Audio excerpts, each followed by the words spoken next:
Following the election of Donald Trump last November, rumors circulated that MAGA loyalists, many of them retired military officers, had created a hit list of woke generals and admirals that needed to go as part of the effort to improve readiness and create a more lethal fighting force.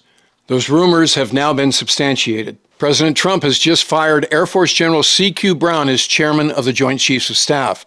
Brown was commissioned from Air Force ROTC at Texas Tech in 1985. He earned his wings and became an F-16 pilot, serving as an instructor at the prestigious Air Force Fighter Weapons School. After being selected for his 4th star, he served as Air Force Chief of Staff before relieving General Mark Milley as chairman of the Joint Chiefs in October of 2023. Brown was only the second black general to serve as chairman, the other being Colin Powell, who had the job from 1989 to 1993, highlighted by his leadership during Desert Storm.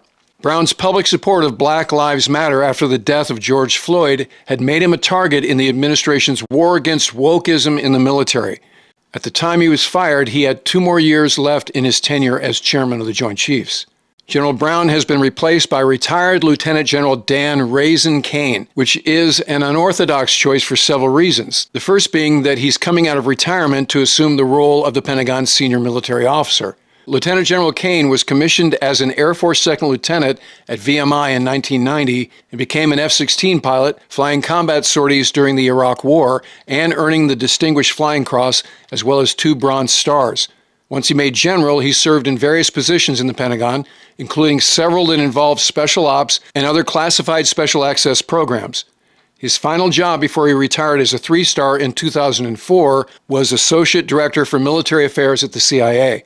The second reason picking General Caine is an unorthodox choice is by the letter of the law, he is not qualified for assignment as chairman of the Joint Chiefs of Staff because he has not served as either the vice chairman, a combatant commander, or a service chief. The requirement can be waived if the president determines such action is necessary in the national interest. Of course, President Trump is the commander-in-chief and as such can pretty much pick whoever he wants to run the Pentagon, assuming those picks are ultimately backed up by congressional approval. As we covered at length in a previous episode, during his last presidency, Trump had a running feud with then-chairman of the Joint Chiefs, General Mark Milley, who Trump has since accused of treason multiple times on the campaign trail in the run-up to his most recent election. As a result, the president wants somebody in the job he's convinced is loyal and will carry out his policy objectives.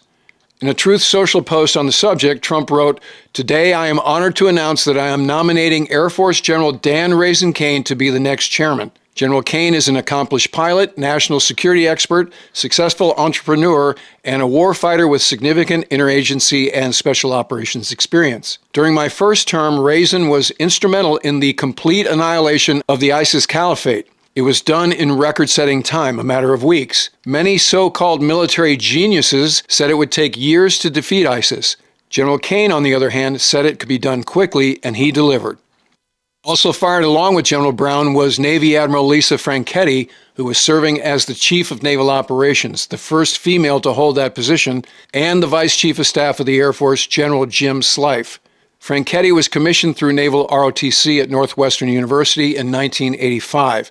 She became a surface warfare officer who ultimately commanded the Arleigh Burke-class destroyer USS Ross, Destroyer Squadron 21, Naval Forces Korea, Carrier Strike Groups 9 and 15, and 6th Fleet, where she ordered the first ever use of Tomahawk missiles launched by a Virginia-class submarine. She served as the Vice Chief of Naval Operations before assuming duties as CNO in November of 2023.